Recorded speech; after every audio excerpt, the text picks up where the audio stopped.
এটা হচ্ছে পেছনটা। অনেকক্ষণ পরে একটা গরুকে দেখতে পেলাম।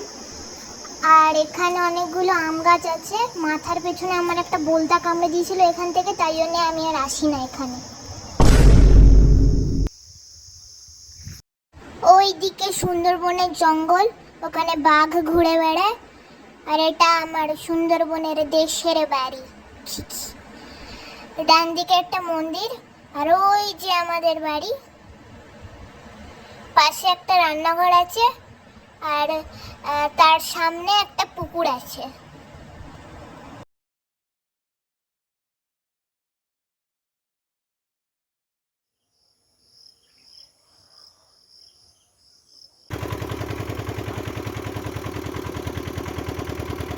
পেয়েছি দুপুরে খাওয়া দাওয়ার পর।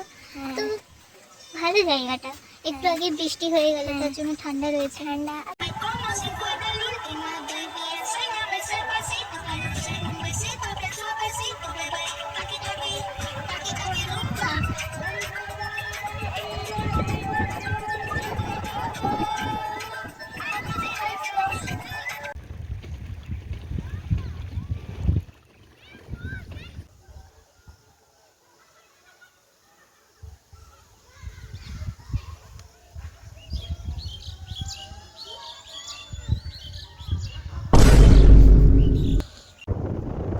আচ্ছা, বাঘ এখানে কি করে আসবে?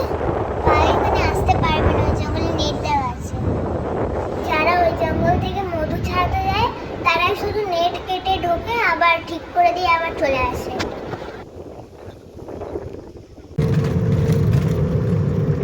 দিদি, তোমার ফোন পড়ে গেছে।